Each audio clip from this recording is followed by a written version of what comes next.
Alô, você ligado no canal Papo Técnico, lugar destinado para entrevistas com treinadores e ex-jogadores de futebol. Hoje vamos bater um papo com o técnico Mário Henrique, que vai falar um pouco sobre a sua passagem no Bandeirante de São Paulo pelo Paulistão A3 e também da sua carreira. Mas antes, faço convite para você deixar seu like, a sua inscrição e o seu compartilhamento para não perder absolutamente nada. Bom, Mário Henrique, quero te agradecer por ter aceito o convite para a gente bater um papo sobre futebol. Ô Luiz, primeiramente eu que agradeço, né? Eu acho que é sempre importante a gente poder debater, trocar ideias, informações. Eu acho que isso, para nós como treinadores, né, para vocês também que são relacionados à imprensa, é muito importante, né? Saber um pouco do nosso dia a dia, do nosso modo de pensar. Eu fico muito feliz pelo convite de hoje. Espero que a gente tenha um bate-papo super agradável. Bom, Mário, eu quero iniciar falando sobre o seu último trabalho, que foi no Bandeirante de São Paulo, no Paulistão A3. Né? Você chegou, o clube vinha de 4 derrotas consecutivas e conseguiu, né, um objetivo inicial, que era a permanência no Paulistão A3. Queria que você falasse um pouco sobre esse trabalho. Pois é, Luiz, a gente chegou, na verdade, assim, na terça-feira para estrear contra o Quinjaú na quarta-feira, né? Foi apenas um trabalho tático que nós conseguimos realizar, já visando a questão do nosso modelo de jogo, aquilo que a gente entenderia em termos de proposta para a divisão. Fizemos um jogo de estreia do nível de competitividade que a gente já queria. A gente sabia que nós íamos encontrar muitas dificuldades ao longo da competição, por inúmeros motivos relacionados à formatação da equipe, à pré-temporada, o que tinham sido realizado. E dentro dessa correria que foi a nossa chegada, e a gente teve que fazer improvisações, colocar algumas coisas relacionadas à nossa identidade, e foi, na verdade, nós não tivemos tempo para treinar. Eu acho que nós trabalhamos 10 jogos, fizemos 10 jogos nessa Série A3, e desses 10 jogos nós tivemos apenas uma semana de trabalho. Na verdade, essa uma semana que a gente teve, nós só pudemos trabalhar mesmo de forma de intensidade, de modelo de jogo, só 2 dias. Então, assim, as dificuldades foram imensas, né? Mas nós conseguimos, juntamente com a comissão técnica, em geral, a diretoria e os próprios atletas, entenderem que era preciso ter um pouco mais de sacrifício, um pouco mais de mudança de comportamento, para a gente conseguir o nosso primeiro objetivo, que era realmente a permanência na Série A3. Isso foi nos deixado claro desde a nossa chegada, né? Foi algo que foi passado para a diretoria, que a permanência na divisão era o principal objetivo. É lógico que com o passar dos jogos, a caminhada foi acontecendo alguns resultados que nos deram esperança de uma classificação, né?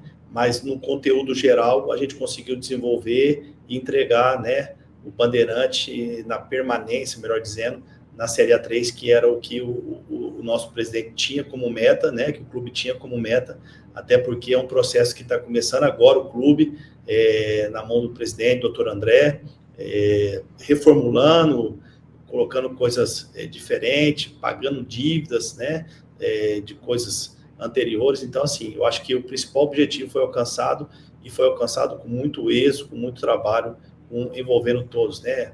Diretoria, comissão técnica, atletas e até mesmo o próprio torcedor. Eu queria que você falasse um pouco também sobre a dificuldade, né? O equilíbrio que foi esse Paulistão A3, né?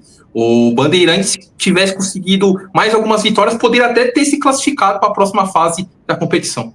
Não, exatamente. Acho que você foi muito feliz na pergunta, porque a gente teve, sim, momentos na competição que, quando eu cheguei, a gente estava na 6ª rodada, e com o empate diante do Quinjaú na estreia, nós conseguimos sair da zona de rebaixamento. Foi o primeiro passo ali. Depois, Luiz, nós jogamos em casa contra o Lemense, e a vitória nos proporcionou sonhar com a classificação. A gente abriu um leque de classificação. E diante depois do Lemense, a gente teve o jogo que foi contra o Monte Azul, que a gente queria muito pontuar dentro desse jogo. Era uma condição que, após Monte Azul, todos os jogos nossos foram de confronto. né? Ou confronto para você brigar para sair da zona de rebaixamento, ou confronto para você ascender o G8. Então foram jogos que exigiam de um nível de competitividade, um nível de concentração, de inteligência de jogo, de tomar decisões muito grande, né? E a gente teve algumas situações que acabou nos prejudicando, que foi muito essa questão do jogo de quarta, sábado, quarta e domingo. A gente tinha muita dificuldade desse processo, porque praticamente a gente não treinava, a gente não tinha essa condição de poder mostrar para os atletas o modelo que a gente queria que pudesse acontecer no dia a dia de treino para se levar para dentro do jogo. Então, a gente encontrou um pouco dessa dificuldade, então era muito baseado em vídeos relacionados à parte de setoriais, intersetoriais, a parte individuais, análises técnicas individuais, análises táticas individuais, coletivas, e a gente conseguiu, né, com esse entendimento dos atletas, passando por algumas dificuldades relacionadas a dia a dia de comportamento, mas a gente conseguiu, assim, fazer com que eles entendessem e nós conseguimos pontuar. Na minha chegada foram 10 jogos, né, como eu falei anteriormente, e a gente conseguiu somar 12 pontos. Então, assim, é uma média, assim, para um Paulista de Série A3, muito pesada, e a gente fica triste, como você falou, né, porque se nós tivéssemos um pouquinho mais de tempo, talvez, um pouquinho mais de capricho, talvez a gente poderia hoje estar configurando entre os 8. E, Mário, para a gente encerrar o assunto Bandeirante, você falou sobre a questão do clube que está se organizando. Eu queria que você falasse um pouco mais sobre a estrutura. Como que é a estrutura que você encontrou nesse time do Bandeirante no Paulistão A3? É um clube que está, na verdade, se reestruturando, né? Hoje nós temos lá o diretor, o Rony, diretor de futebol, né? Temos o Jans, que é o supervisor, e o doutor André, que é o presidente. São os 3 homens hoje que gerem o comando do Bandeirante na questão de futebol. O doutor André é um médico muito conceituado na cidade, ele está fazendo um movimento muito interessante dentro do clube. Hoje o Bandeirante não utilizou de nenhum recurso da cota da Federação Paulista para poder participar esse ano da Série A3. Esse dinheiro todo que veio da cota já foi destinado ao pagamento de dívidas anteriores. O doutor André conseguiu fazer um movimento juntamente com alguns empresários, né, alguns patrocinadores para poder tocar o Bandeirante na Série A3. A nossa folha era a folha mais baixa da competição, era uma folha muito minúscula para equipes que disputam um campeonato tão pesado como esse. Então eu vejo assim todo o esforço da diretoria, do Dr. André, do Rony, né, que não mediram esforço em nenhum momento para poder colocar essa equipe em campo. Juntamente com isso, nós não tivemos problema nenhum relacionado à logística. Tudo que nós pedimos, que nós solicitamos, que a gente havia que era necessidade, o clube se comprometeu, viagens, alimentação, processo de recuperação dos atletas. A gente teve todo o apoio do nosso presidente, do Rony, do Jans, e isso foi muito importante para que a gente pudesse executar o nosso trabalho, né? Em termos de estrutura física, hoje o clube ele tem o próprio alojamento, né, que os atletas acabam residindo dentro do próprio estádio, um ar-condicionado, uma estrutura muito bacana, muito bem organizado, alimentação, tudo muito bem ajustado. A gente tem academia dentro do estádio, no vestiário. Então, assim, é um clube que precisa, assim, talvez de alguns ajustes, que eu acho que tenho certeza que o doutor André, juntamente com o Rony, juntamente com o Jansi, vai fazer esse movimento para que o clube evolua, para que o clube cresça. Então, assim, fisicamente a estrutura do clube é muito bem organizada, faltam alguns ajustes que vai acontecer, e o pontapé inicial disso tudo está começando hoje com a categoria sub-20, né? O clube agora priorizou, na competição do Campeonato Paulista, disputar a Série B da sub-20, então acho que isso já é um grande feito para dentro do clube, para começar a ter um movimento aí e gerar coisas grandiosas para dentro do clube. E falando sobre categoria de base, você é um treinador experiente, categoria de base, fez boas campanhas de Copa São Paulo pelo Mirassol, pelo Cruzeiro, mas o Goiás vejo que pode ser considerado, né, um auge, né, que te levou até depois comandar a reta final do clube profissional naquele Campeonato Brasileiro de 2023. Queria que você falasse um pouco sobre a sua experiência, né, pegando uma sequência de Copa São Paulo de futebol, Júnior. A base de hoje, para mim, ela é e sempre será, né, fundamental no meu processo de trabalho. Eu vejo a base hoje como um grande aliado, os clubes do futebol brasileiro, porque quando você faz um investimento alto, né, o investimento alto que eu falo é um termo de organização, de planejamento, de estrutura mínima para o atleta em processo de formação, você pode ter certeza que futuramente você vai colher esses resultados. Então, assim, todos os clubes que eu passei, o Mirassol foi um clube que priorizou muito essa questão, foi aonde a gente conseguiu chegar nas oitavas de final da Copa São Paulo. Nós saímos para o Corinthians 2-1, um jogo assim que ficou muito marcado na minha memória, porque nós fizemos uma grande partida e naquela competição a gente merecia algo maior, mas nós conseguimos revelar o Reinaldo Cauã, que foi um dos protagonistas da Série D para a Série C e da Série C para a Série B no próprio Mirassol. Nós conseguimos revelar o Felipe Micael, que foi artilheiro da competição daquele ano, da Copa São Paulo, né? Então, assim, nós conseguimos potencializar vários jogadores, mas isso é tudo de um fruto de um processo do próprio clube, que acreditou desde a questão do Luiz Araújo, em todo o movimento, e hoje o Mirassol é o que é, né, junto de um processo que veio formado na base, né, teve esse processo da base, e inteligentemente o Juninho, hoje que é o comandante, conseguiu melhorar a estrutura, e o Mirassol hoje é uma grande equipe, hoje relacionada não só no futebol de base, como no futebol profissional. E aí eu venho nessa caminhada, Novo Horizontino, eu fiquei 4 anos, depois eu tive a oportunidade de ir para o Cuiabá, e no Cuiabá eu fiquei apenas 12 dias, mais ou menos no sub-20, e já subi para o profissional, né? Acabei fazendo alguns jogos na Série B do Campeonato Brasileiro, na época do Covid, isso me potencializou como profissional, me potencializou como pessoa, né? A gente acabou conquistando acesso para a Série A, depois eu fui para o Cruzeiro, e a gente faz uma campanha brilhante no Cruzeiro relacionada à categoria sub-17, o Cruzeiro nunca tinha classificado o Campeonato Brasileiro, a gente conseguiu classificar e chegamos na semifinal perdendo para o Vasco.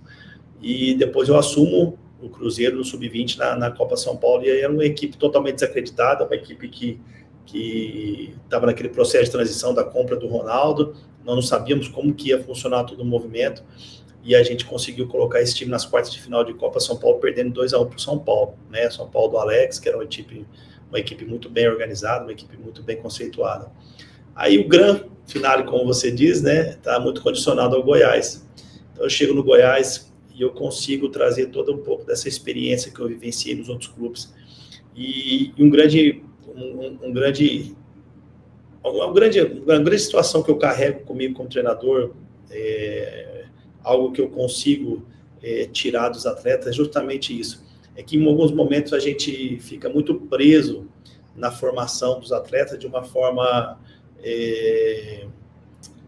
muito conceituada, né? Eu acho que atletas hoje de 17 anos já têm a capacidade, já têm talvez a esperteza, né, a maturidade de poder jogar nas equipes principais. A gente teve esse processo com o Vitor Roque no Cruzeiro, ele ainda jogava comigo na Sub-17 e estreou para o profissional com o professor Vanderlei Luxemburgo, contra o Botafogo do Rio de Janeiro.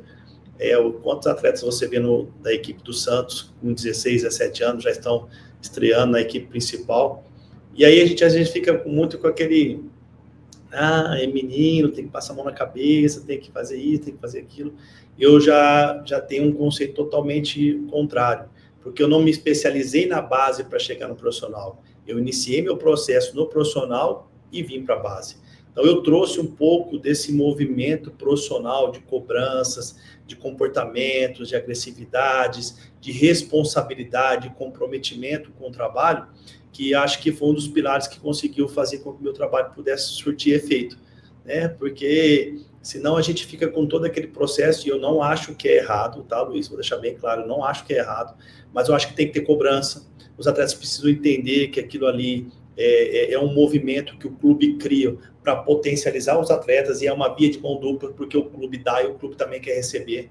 Então eu vejo como esse movimento, então a gente fica às vezes muito com algumas coisinhas assim, não, menino tem 17 anos, não, tem 18, aí, estourou 20, vamos para mais 3 anos, por 23, que é da maturidade dele. Não, nós temos um atleta aí hoje que foi meu atleta, eu estou até muito feliz em acompanhá-lo lá no Avaí, fez um gol agora no Campeonato Paranaense, o Higley, era um atleta, tem 18, 19 anos, parece, já jogou no profissional e e já está participando, foi campeão agora, né, catarinense com o Avaí. Então, é esse movimento que a gente precisa mudar um pouco, que a gente fica com algumas situações de que a base, ela tem que ter olhar, cuidado. Não, a base ela precisa ser agressiva, ela precisa mudar os comportamentos dela.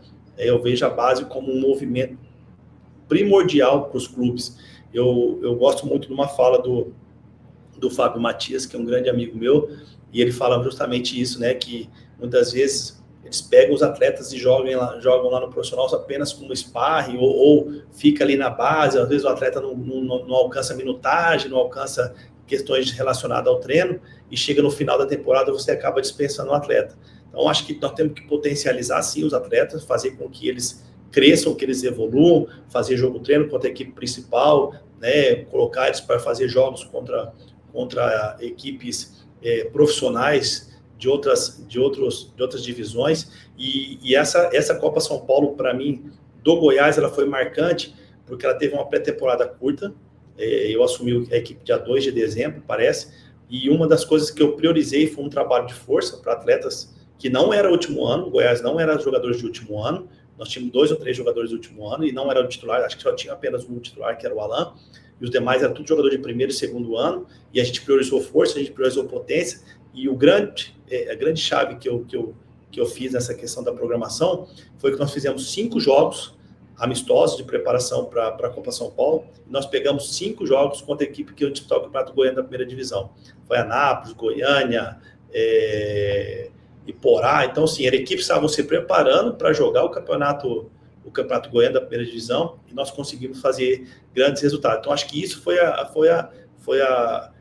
um movimento que nós criamos juntamente com a comissão técnica, com a diretoria, com o Eduardo Pinheiro, na época que era o nosso diretor, né, o Rafael Barreto, que era o nosso coordenador técnico. Foi essa mudança de chave, mudança de comportamento, né, e a gente fez com que a gente pudesse chegar na Copa São Paulo e estar muito bem preparado para poder realizar tudo aquilo que a gente conseguiu realizar. Bom, Mário, quero fazer as 2 últimas perguntas para a gente já chegar à parte final do nosso bate-papo. Primeiro, falar sobre esse Goiás. Você recebeu essa oportunidade para comandar a reta final do Campeonato Brasileiro em 23, substituiu ali o Armando Evangelista. Era um Goiás que já estava numa situação complicada, né, de quase rebaixamento para a segunda divisão. Como que foi, né, ter essa oportunidade, mesmo com essa situação complicada do Goiás naquele Campeonato Brasileiro de 2023? Ô, Luiz, para mim foi uma experiência sensacional, né? Tanto pessoal como profissional. Eu vi que realmente a nossa linha de trabalho, a nossa metodologia, ela foi muito bem aceita. Eu me recordo que quando eu cheguei no vestiário para a apresentação, nós tínhamos atletas muito experientes, né? Nós tínhamos Tadeu, Maguinho, Lucas Halter, Bruno zagueiro, que estava no Fortaleza, no Corinthians. Nós tínhamos o Hugo, que está no Corinthians hoje. Nós tínhamos o William Oliveira, que está no Vitória da Bahia. Eu tinha o Guilherme, eu tinha o Dieguinho, que está no Ceará hoje. Eu tinha Vinícius, que está no Náutico. Babi. Então, assim, eram jogadores extremamente experientes, jogadores rodados, né? Jogadores com grande bagagem do nosso futebol brasileiro. E quando eu cheguei no vestiário, eu não mudei meu comportamento. Eu não perdi a minha essência. E eu disse para eles que nós tínhamos 4 jogos, e na verdade era um por vez. A gente tinha que pensar um jogo de cada vez, mas nós queríamos uma equipe agressiva, uma equipe intensa, uma equipe com proposta de jogo, uma equipe agressiva, do jeito que eu gosto de jogar. E eu me recordo que quando ao término da fala, né, agora vamos trabalhar, eu me recordo que os jogadores levantaram, e aí eu escutei 3 ou 4, então vamos, foi animando o grupo. Né? E os treinos, até essa semana eu estava fazendo alguns recortes de treinos, alguns ajustes aqui para poder melhorar a condição de trabalho, e eu estava realmente, olhando os treinos do Goiás. E você vê o nível de intensidade dos caras treinando, os caras comprometidos. Então, assim, isso me fez crescer profissionalmente para não perder a minha essência, né? Manter o que eu sempre fiz, tanto na categoria de base como na equipe principal, na equipe profissional. Da agressividade, da competitividade, da cobrança, de querer fazer com que o atleta melhore individualmente, fazer com que o atleta entenda os conceitos táticos e técnicos. Né? Então, isso para mim mexeu demais comigo, foi muito importante. Nós não conseguimos o nosso objetivo, mas foi uma equipe que teve uma consistência. Nós perdemos para o Cruzeiro na Serrinha, tomamos um gol aos 48, 49 do segundo tempo. Depois do segundo jogo, a gente foi jogar contra o Grêmio brigando por Libertadores, alguma coisa desse tipo. A gente saiu ganhando, terminou o primeiro tempo 1-0 para nós, e no segundo tempo o Grêmio fez 2-1. Depois nós saímos de Porto Alegre, fomos para Fortaleza, pegar o Fortaleza, e o Fortaleza brigando por Sul-Americana e saindo da zona de rebaixamento. Nós perdemos de 1-0. E aí a gente termina a nossa participação contra o América Mineiro em casa, e a gente acaba ganhando de 1-0 do América.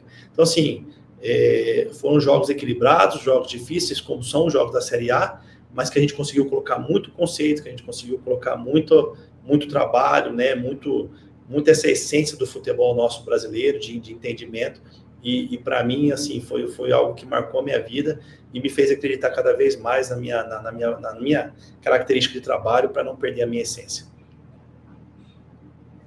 Bom, Mário, para a gente já encerrar, eu queria... Você citou a questão do Vitor Roque, queria que você falasse um pouco sobre essa trajetória do Vitor Roque. Vitor Roque passou pelo Cruzeiro, teve uma boa passagem no Atlético Paranaense, foi para o Barcelona, Real Betis, acabou não dando certo na Europa e agora está no Palmeiras, né? Palmeiras que investiu pesado nele, maior contratação da história do futebol brasileiro. Como que você enxerga essa trajetória do Vitor Roque e qual que é a sua opinião dele não ter tido um sucesso esperado no futebol europeu? Luiz, eu sou muito grato a Deus pela oportunidade que eu tive de trabalhar com grandes profissionais hoje. Eu tive, assim, o Mirassol, como eu falei, o Reinaldo, o próprio Felipe Micael. Aí eu vou para o Novo Horizontino, eu tive a oportunidade de trabalhar com o Lucas Barbosa, que teve no Santos, hoje está no Bragantino, com o Cauê, que teve no Novo Horizontino, depois foi para o Corinthians, estreou no Corinthians, está em Benfica, está no Benfica hoje. O Rodrigo Farofa, que teve a participação nossa da venda do Novo Horizontino para o Real Madrid. Eu lembro muito bem dessa condição desse atleta, como que eu cheguei, como ele estava. Já, né, que teve na Seleção Brasileira, que teve no Cruzeiro, no Atlético Paranaense. Aí eu vou para o Cruzeiro, Vitor Roque, o Japa, hoje que é a grande sensação do Cruzeiro, que logo vai estar estourando.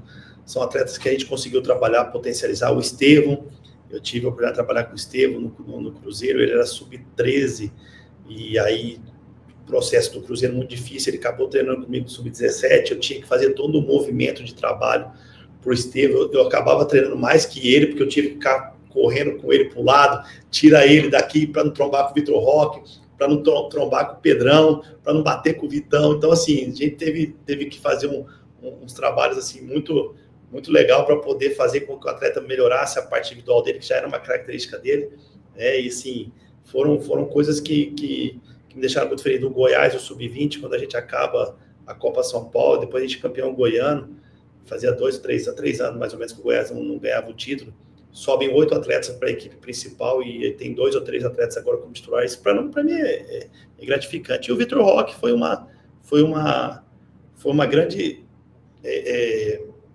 experiência que eu trabalhei com ele, de poder vivenciar o dia a dia com ele, porque sem saber que ele era o Vitor Roque, até porque eu estava no Cuiabá, no profissional, tinha perdido um pouco o contato da base, e eu chego, e depois que eu vou saber, depois de muito tempo, que teve aquele processo dele de sair do América Mineiro, de ir para o Cruzeiro. O Cruzeiro fica 1 ano sem poder jogar competições, porque ele foi para o Cruzeiro e tal.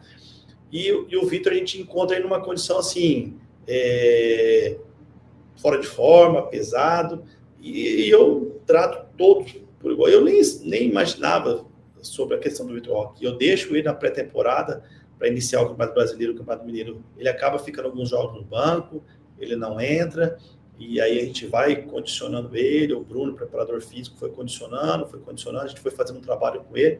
Aí quando ele chegou na forma ideal, ele mostrou realmente a capacidade que ele tem. É um menino altamente introvertido, é um cara que ele é muito concentrado e é um cara que se cobra demais relacionado ao trabalho, relacionado ao dia a dia, da melhora dele, né, individual, mas ao mesmo tempo tem um coração do tamanho do mundo. Os meninos estavam sempre com ele, sempre ajudando a todos. A gente teve muitas situações legais que a gente conseguiu vivenciar, teve muita cobrança da minha parte para a melhoria dele, teve uma história que eu acabei fazendo ele chorar no treino, mas foi por uma questão que era necessidade de cobrança, cobrei ele um pouco mais rígido, cobrei ele de uma forma mais agressiva, e ao término do treino ele me chamou, a gente ficou conversando, e ele começou a chorar, chorou muito, né? Tem até uma matéria que saiu na ESPN, que eu relatei tudo isso aí que eu estou relatando para você, e no final da conversa ele disse para mim, eu falei, por que você está chorando? Ele falou, porque nunca ninguém falou isso comigo. Eu falei, então tá bom, então a partir de hoje você vai ter alguém que vai te cobrar, você vai ter alguém hoje que vai querer o seu melhor, que vai querer te potencializar, e eu só sei cobrar desse jeito, né? E aí ele entendeu, eu falei, eu vou te ajudar, você confia em mim? E ele disse, confio. Então, assim, depois de 20, 30 dias, o Vitor Roque estava estreando no profissional com o professor Luxemburgo. Então, são essas coisas que faz a gente acreditar no trabalho, né? E crer que quando a gente dá uma potência, fortalece as ideias do atleta, compra a ideia dele também, porque na base nós precisamos fazer isso, faz com que eles consigam produzir algo diferentes, algo maiores. E o Vitor, eu desejo para ele muito sucesso, porque a gente ainda se fala, ele me manda mensagem aqui, a gente brinca, né?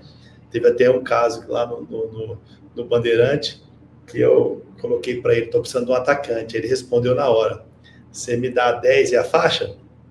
Eu falei, não, te dou a 9. Aí ele brincou comigo assim, eu vou, mas você só não pode gritar comigo. Eu falei, então você pode vir que eu vou gritar 2 vezes mais do que eu gritei com você.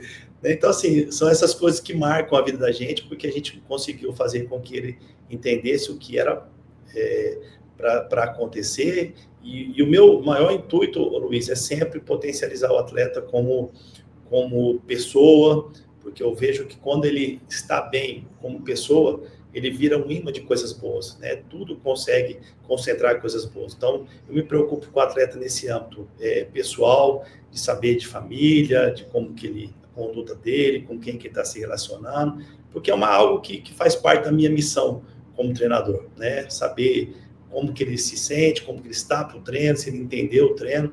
Então, isso é uma característica minha, porque eu tenho um ídolo muito grande no futebol, que é o Diniz.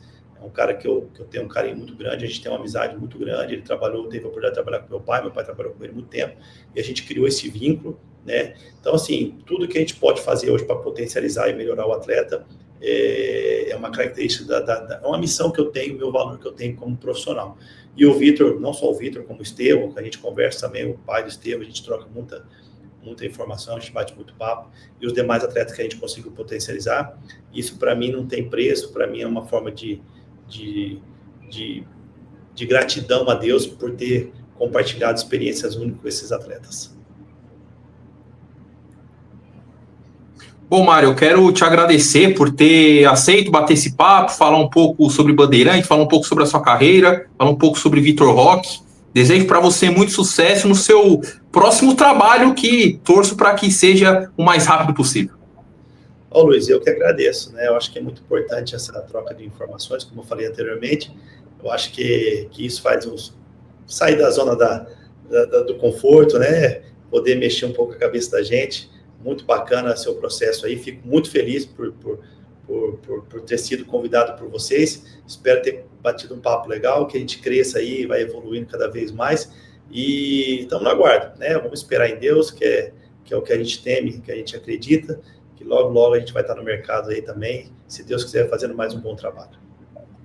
Então é isso, esse foi o treinador de futebol Mário Henrique. Se você gostou do bate-papo, faço um convite para você deixar seu like, a sua inscrição e o seu compartilhamento para não perder absolutamente nada. Então é isso, até a próxima, tchau!